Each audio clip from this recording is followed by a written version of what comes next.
société. Merci d'être avec nous ce matin, Laurent Gounel. Votre dernier roman s'appelle Un monde presque parfait, un monde divisé en deux sociétés. Les réguliers, une société hyper développée, hyper connectée, et les exilés, c'est la région rebelle qui rejette la première, l'ancien monde. On fait la connaissance de votre héros David Lisner, un jeune chercheur ambitieux, cartésien. Il vit chez les réguliers. Et de Ève Montoya, une jeune femme indépendante chez les exilés qui, elle, refuse l'autorité. Ces deux-là vont être amenés à se rencontrer, à collaborer, confronter leur expérience de vie. Le titre de votre roman, Laurent Gounel, Un monde presque parfait. Ce presque a son importance. Vous donnez déjà une clé de lecture, vous invitez le lecteur à se méfier des apparences. Oui, tout à fait, parce que on peut tous chercher un monde parfait, vivre dans un monde parfait, et peut-être qu'il n'existe pas, et peut-être surtout qu'il n'y a pas un modèle de société idéal. Oui. Parce que là, vous avez en effet dépeint deux mondes qui sont dans le roman. Donc, il y a un monde, c'est un peu notre société dans 4-5 ans. D'ailleurs, on pourrait dire que c'est un roman d'anticipation. Oui. Donc, en effet, un monde hyper développé, hyper connecté, où les gens sont assistés au quotidien dans une vie d'ailleurs très confortable. En cela, on peut voir ce monde comme étant presque parfait, quoi.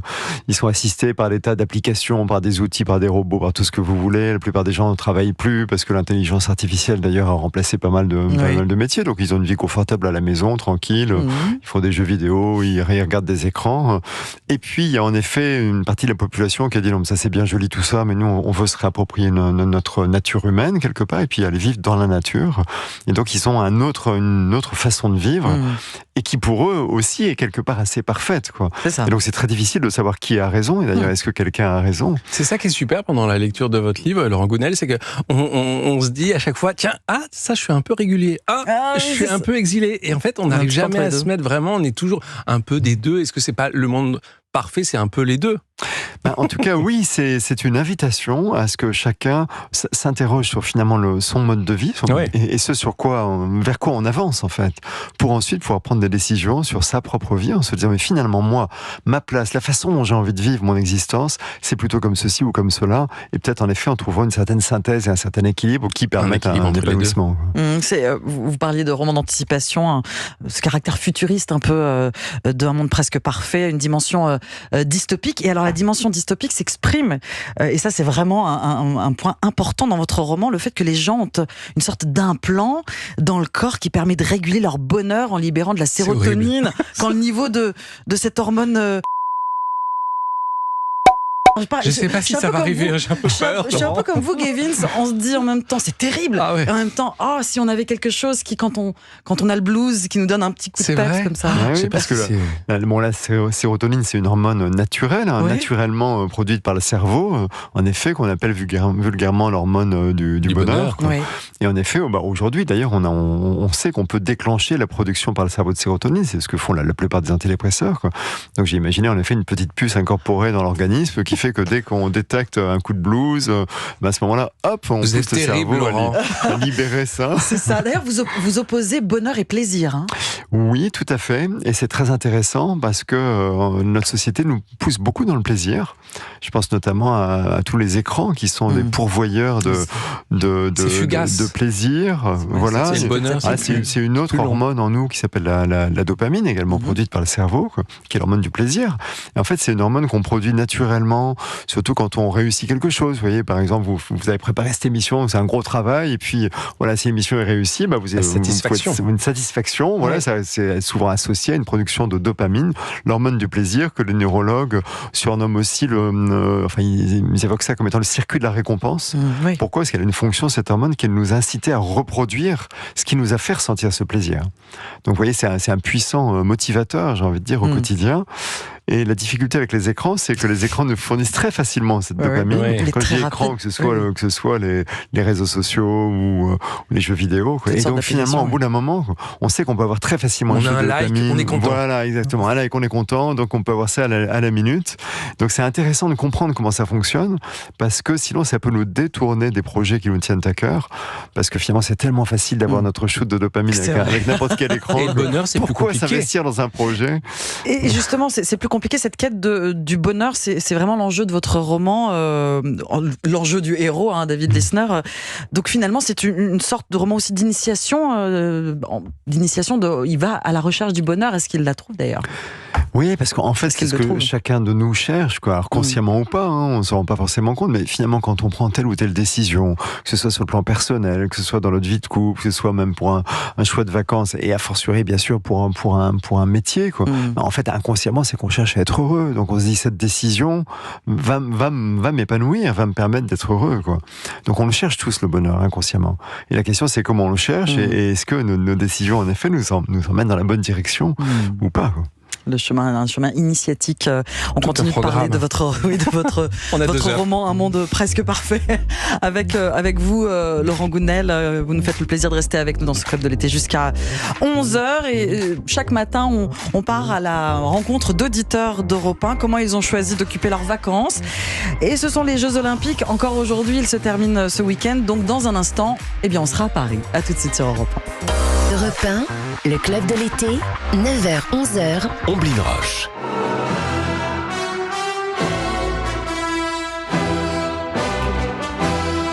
Le club de l'été jusqu'à 11h sur Europe 1 avec à mes côtés Gavin Clément-Ruiz et avec notre invité Laurent Gounel. Vous publiez Un monde presque parfait et la symphonie du Nouveau Monde de Dvorak qu'on entend.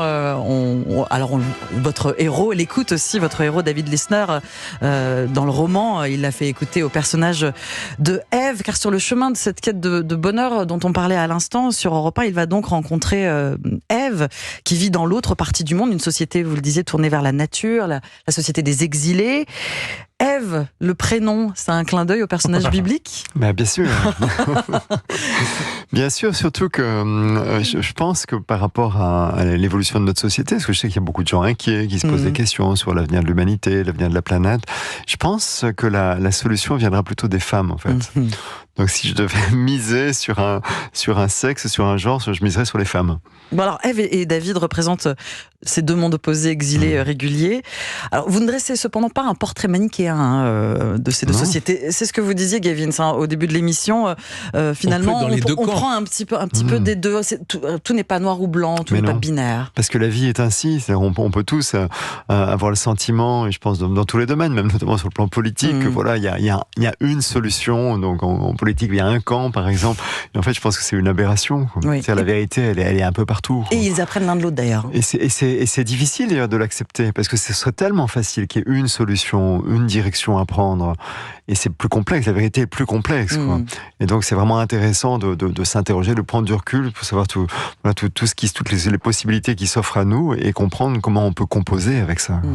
Et si le pouvoir de décision était essentiel à notre humanité? C'est le sous-titre de votre livre, Laurent Gounel, Un monde presque parfait. Dans cette société ultra connectée, la population s'en remet à des applications et à l'intelligence artificielle. On la voit partout, l'IA. Est-ce que vous croyez vraiment qu'on va en arriver là? Vous êtes inquiet? Le prophète, j'ai peur, Laurent, j'ai peur, Omblin.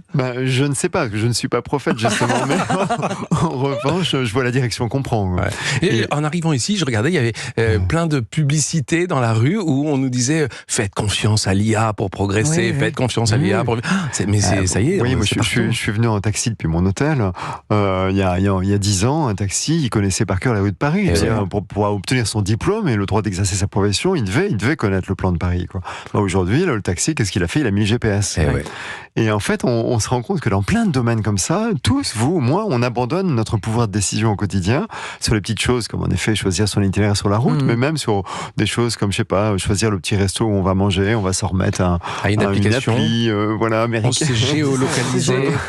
Il y a le frigo, il y a le coach sportif, le coach de santé dans votre roman pour savoir quoi manger. Et puis, Laurent Gounel, la Love Box, pour trouver le perfect match du premier coup. Vous écrivez, il peut approcher de n'importe quelle femme en étant sûr de ne pas la laisser indifférente. Comment faisait-on autrefois des soirées entières sans croiser une personne qui vous convienne? Ça va plaire à plein de gens.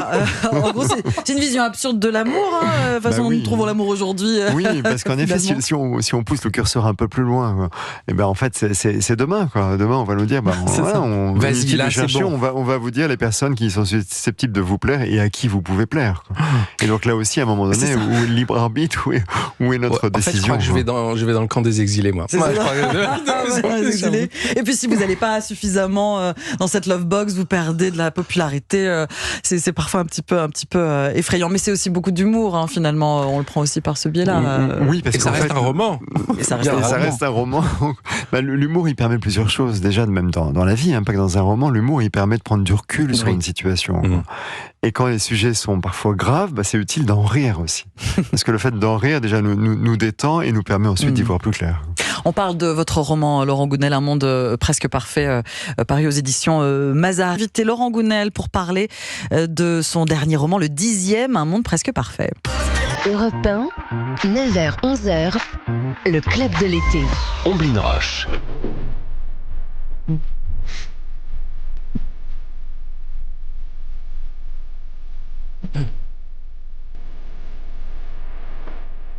Alors, c'est un défi que m'a lancé l'équipe du Club de l'été. Simon Guérini est très fier de lui, c'est-à-dire de passer La Patrouille des éléphants, film d'animation Les Livres de la Jungle de Disney, 1967. Pourquoi donc Patrouille des éléphants. Alors, effectivement, c'est un peu tiré par les cheveux, mais ça nous a beaucoup amusé hier en préparant l'émission, car vous donnez cet exemple de l'éléphant, Laurent Gounelle.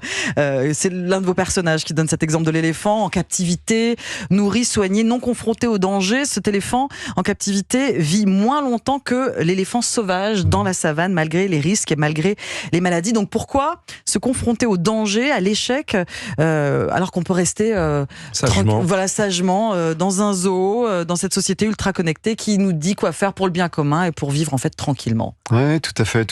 C'est troublant en effet, parce qu'un éléphant en liberté en Afrique va être confronté à la famine, au braconnage, aux maladies, bien sûr, et il va vivre en moyenne 51 ans. Et vous prenez cet éléphant, vous le mettez dans un zoo, toujours en Afrique, dont on ne le dépayse pas, vous voyez, on ne change pas de climat, vous lui donnez une nourriture parfaitement équilibrée, vous le vaccinez pour le protéger contre les maladies, les virus, et bien sûr contre les braconniers, il est à l'abri, et il va vivre 3 fois moins longtemps, 17 ans, 3 fois moins longtemps, et le seul élément dont on le prive, c'est la liberté.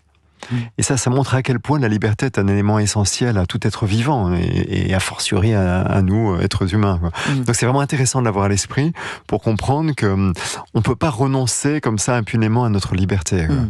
Et on a tous envie par exemple, de plus de sécurité ou de décisions parfaites, puisqu'on parle des applis qui décident à notre place, si on s'en remet à l'intelligence artificielle, exactement. Bien sûr. Et en même temps, gardons à l'esprit que l'exercice de notre liberté est un élément qui est au cœur de notre humanité.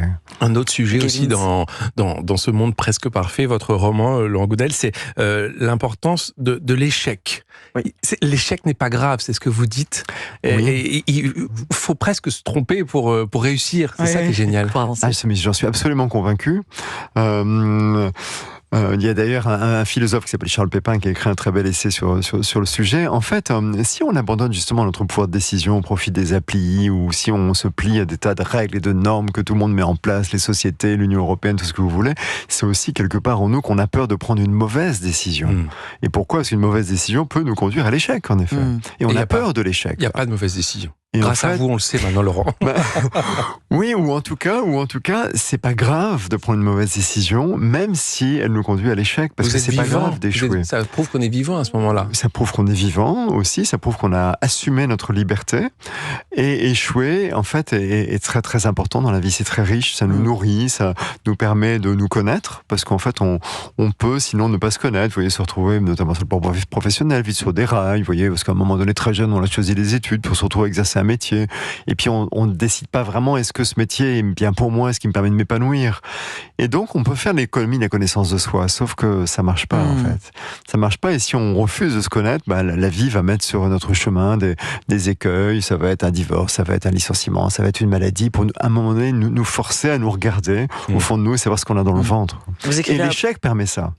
L'échec permet, à un moment donné, parce qu'on est face à un mur, on est obligé de se dire, ok, mais qu'est-ce que je veux vraiment dans cette situation ? Parce que je souffre, et donc qu'est-ce que je veux, qu'est-ce qu'il y a au fond de moi, qu'est-ce qui me pousse vraiment à continuer de vivre. Et ça, en cela, l'échec est absolument précieux. Europe 1, le club de l'été. Omblin Roche. Avec également Gavin Clément-Terrus qui est à mes côtés. Et oui, le présent. Club de l'été avec notre invité Laurent Gounel pour votre dernier roman, Un monde presque parfait. Et si le pouvoir de décision était essentiel à notre humanité, décider, c'est prendre le risque de se tromper. On parlait avec vous de l'échec. C'est aussi une leçon que vous avez apprise au cours de votre vie, de votre carrière. Accepter l'échec pour avancer, pour réussir, l'échec pour réussir.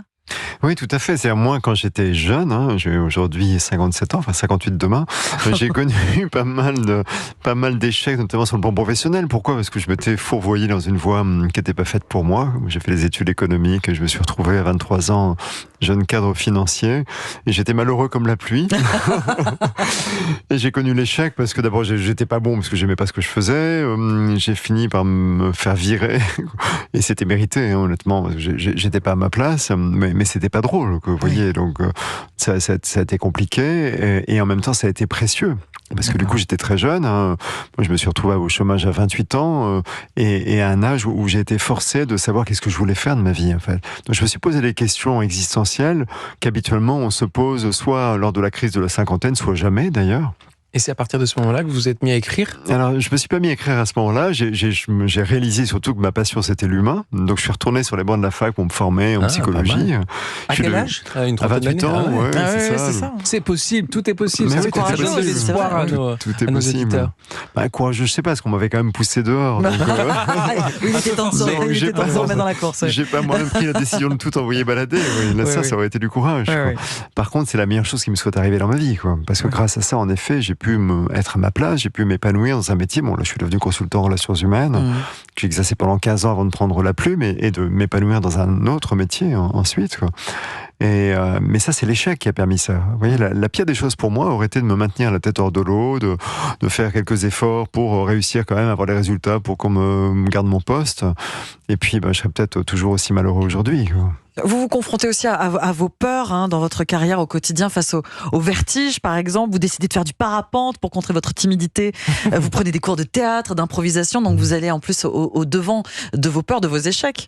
Oui, parce que j'ai compris assez jeune que la plupart de mes peurs étaient une création de mon esprit. Oui. Et donc, à un moment donné, une façon de se libérer de ces peurs, il y en a d'autres, c'est de se frotter un petit peu à la réalité. Vous voyez, aller vers l'objet de ses peurs pour réaliser que tout ça, c'est imaginaire, quoi, c'est dans notre tête. Oui. Le Club de l'été. Jusqu'à 11h, on est avec notre invité, le romancier Laurent Gounel. Votre dernier roman, Un monde presque parfait. Vous vous êtes lancé dans le développement personnel, Laurent Gounel, il y a de nombreuses années. Vous êtes allé aux États-Unis, vous donnez des conférences, plus qu'auteur, on le disait, vous êtes passeur. Vos romans sont des outils pour faire passer des idées, des messages, notamment sur le bonheur, le bien-être. Est-ce qu'on peut parler de romans de développement personnel ? Celui-ci et les autres, finalement. Oui, romans de développement personnel, romans initiatiques, en fait, des romans qui permettent de prendre, à travers une histoire, qui permettent de prendre du recul sur soi, de se poser des questions sur soi, sur sa vie, sur le sens de la vie, sur le monde, sur la société. Et puis pour prendre des décisions et avancer dans sa vie pour être plus heureux, quoi. À travers une histoire, c'est ça. Vous avez choisi la fiction plutôt que l'essai. Oui. Pourquoi ? Parce que pour plusieurs raisons. D'abord parce que je pense que quand on lit un livre, on a envie d'avoir du plaisir, quoi, de passer un bon moment, notamment l'été, en vacances, quoi. Et donc un roman, bien sûr, nous embarque dans une histoire et satisfait à cette envie, quoi. Et aussi parce que je crois au pouvoir métaphorique du roman, c'est-à-dire en fait, un essai va s'adresser à la tête, principalement, là où un roman va s'adresser à la tête, mais au cœur aussi. Donc, parce que les idées que je partage, que je passe dans mes romans sont incarnées dans des personnages dans lesquels on peut se projeter, auxquels on peut s'identifier. Et finalement, on va nous-mêmes apprendre des choses en même temps que les personnages du livre. Donc, les personnages vont être confrontés à des scènes, à des situations, à des événements qui pourraient être les nôtres, d'ailleurs, qui pourraient être des événements auxquels nous-mêmes on est confrontés. Et donc, on va apprendre de manière métaphorique. Gavin ? Moi, je vous ai découvert avec le premier de vos ouvrages, L'homme qui voulait être heureux. Ça se passait à Bali et j'en garde un souvenir génial. Et en fait, vous savez qu'à Bali, vous êtes une star, Laurent. Parce que votre livre est dans toutes les guest houses. Souvent, vous savez, il y a des livres qui sont laissés sur place. Et en fait, c'est les livres qu'on a aimés, qu'on a lus pendant les vacances, etc. Et en fait, il est à disposition de tout le monde. Et alors, pour m'occuper du routard Bali, je vous ai retrouvé sur tous les sites et c'était génial. Vous savez ce que j'ai fait ? J'ai commencé votre roman dans une adresse, je l'ai continué dans une autre et je l'ai terminé à un troisième endroit. Et j'ai trouvé ça génial que vous soyez partout. C'est vrai que c'est devenu le roman phare de Bali parce que vous donnez envie d'aller dans la nature pour se retrouver, pour faire du yoga ou de la méditation ou pour aller voir cet homme qui va lui donner le chemin. Je trouve ça super. de voyager avec vous. Oui, moi j'étais à Bali en 1995, donc précisément au moment où je changeais de vie. J'ai séjourné assez longtemps à Bali parce que, aussi bizarre que ça puisse paraître, je suivais un séminaire de psychologie à Bali. Oui, je sais qu'il y a des il y a des endroits. Il y a des endroits pires. Il y a pire, en effet. Et donc c'est un lieu qui pour moi est pas anodin parce qu'il a marqué une transition, il a marqué un changement dans mon existence, quoi. Et je crois que ça a touché beaucoup de gens aussi. C'est vrai qu'il y a eu des millions de lecteurs qui ont envie de retrouver un sens à leur vie en allant peut-être ailleurs et grâce à votre texte. Oui, je crois que je suis un peu responsable d'un certain nombre de voyages à Bali. C'est ce que me racontent les lecteurs. Encore une fois, il y a pire. Justement, alors je suis pas obnubilée par l'échec, mais d'un point de vue littéraire, vous n'avez pas connu vraiment l'échec dans votre carrière. Est-ce que à chaque fois que vous sortez un roman, vous y pensez? Est-ce que celui-ci va fonctionner? Est-ce que ça vous fait peur? Alors, je raisonne pas en termes d'échec ou de réussite par rapport à un roman. Non, là où je me mets de la pression, j'ai envie de dire, c'est par rapport au fait d'apporter quelque chose au lecteur. Oui. Je me sens bien mes livres créent une attente en fait pour le suivant. C'est ce que me disent les gens dès qu'ils ont fini de lire un livre qui vient en dédicace, ils me disent voilà, on attend le suivant, quoi. Donc je sais qu'il y a des attentes, donc c'est là où je me mets une pression. Je veux continuer d'apporter des choses qui soient utiles aux gens, quoi. Jamais la peur de la page blanche?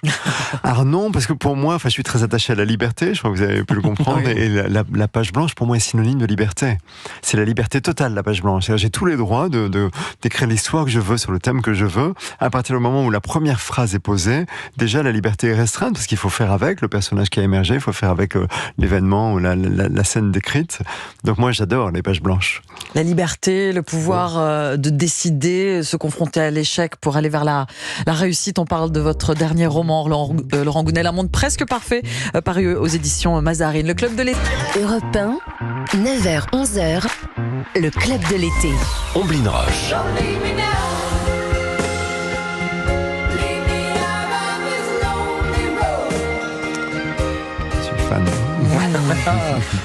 Supertramp, Laurent Gounel, un groupe que vous affectionnez particulièrement. Mais oui, je sais pas comment vous savez ça.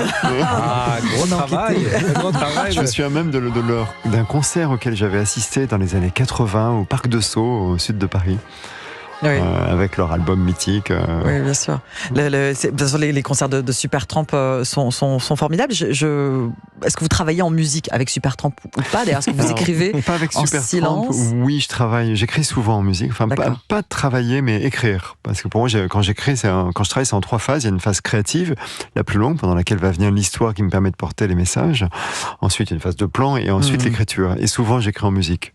Ça prend combien de temps, pour écrire un livre, par exemple? Moi, c'est à peu près 2 ans, mais la phase la plus longue, c'est la phase créative. C'est pendant à peu près 1 an et demi, je laisse venir les idées de scènes, de personnages. Vous notez tout sur des petites fiches, j'ai des grandes feuilles de papier à dessin qui couvrent la surface du bureau et j'écris dans tous les sens. Et puis après, je tire des traits pour essayer de faire des liens entre les idées. Et puis j'en ai partout. C'est du mapping, c'est ça? Vous faites. Oui, c'est ça. C'est un peu de mind mapping. Vous créez votre carte mentale. Voilà. De votre ouvrage. Et donc quand je commence l'écriture, en fait, j'ai déjà toute l'histoire. Je sais où je vais. J'ai le personnage, j'ai le début, j'ai la fin.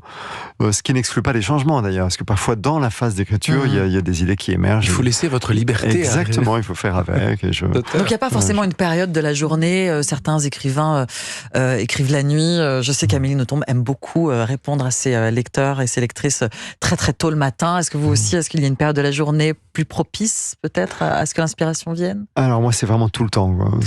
J'allais dire du lever au coucher, mais c'est même faux, puisque parfois au milieu de la nuit, si je me lève au milieu de la nuit, j'ai des idées. Et vous notez? Je les note, ouais, complètement. En fait, je suis imprégné, je vis dans l'histoire pendant 2 ans, quoi, grosso modo. Vous êtes le démiurge.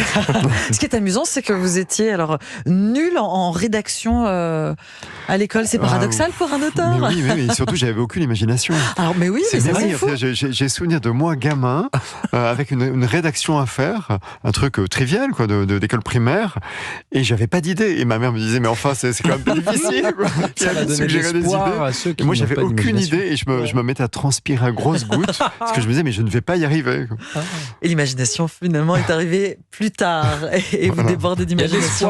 Voilà, Laurent Gounel, vous publiez Un monde presque parfait. On en parle dans le Club de l'été. Le Club de l'été qui se termine termine avec notre invité Laurent Gounelle pour parler de votre roman Un monde presque parfait. L'intuition est aussi au cœur du roman. On l'a pas encore évoqué dans Un monde presque parfait. C'est d'ailleurs dans beaucoup de vos romans. Vous écrivez la vie intérieure est aussi ce qu'on appelle l'intuition. C'est une connaissance directe de la vérité sans passer par la réflexion. Il faut écouter son corps plutôt que son mental, ne pas se laisser enfermer dans son carcan mental. Oui, parce que d'abord l'intuition existe, c'est démontré scientifiquement, donc on a la capacité à accéder à une information qui n'est pas directement accessible par nos 5 sens. Oui. Et là où beaucoup de gens pensent que ça se manifeste dans la tête, en fait non, c'est dans le reste du corps, sous forme de micro-mouvements, et à un moment donné, voilà, ça va remonter à notre conscience, sans doute à travers le subconscient, et donc l'information va venir à nous. Et Laurent, vous êtes adepte de cette philosophie, de cette discipline. D'ailleurs, ça vous porte chance. J'ai lu dans un magazine que vous disiez que vous aviez acheté un ticket de tombola lors de la kermesse de votre fille, et vous étiez certain que c'était le bon ticket. Mais c'est ma fille qui a choisi le ticket et qui m'a dit c'est celui-là qui va gagner. Vous l'avez aidé à l'acheter et vous avez gagné le gros lot. C'est elle qui a choisi, c'est elle qui a gagné. Et en effet, j'étais convaincu qu'elle avait raison. Donc si on y croit, ça marche. Ça c'est autre chose. C'est autre chose. Et en effet, alors certains physiciens quantiques notamment se demandent si on peut pas avoir un impact sur notre futur. Finalement, en effet, en étant absolument convaincu de quelque chose, mais c'est dur à démontrer. Merci beaucoup Laurent Gounelle d'avoir été avec nous dans le Club de l'été ce matin. Votre dernier roman, le 10e, Un monde presque parfait, est disponible en librairie. Une réflexion sur l'humanité, la technologie, la place de la technologie dans nos existences, dans notre quotidien. Aussi se faire confiance, s'écouter, suivre son intuition. Merci beaucoup. Le livre de l'été. Voilà Laurent Gounelle, oui, le livre de l'été, Un monde presque parfait, paru aux éditions Mazarine. Merci d'avoir été là pendant 2 heures avec nous sur Europe 1. Merci Gavin. Merci à vous Laurent.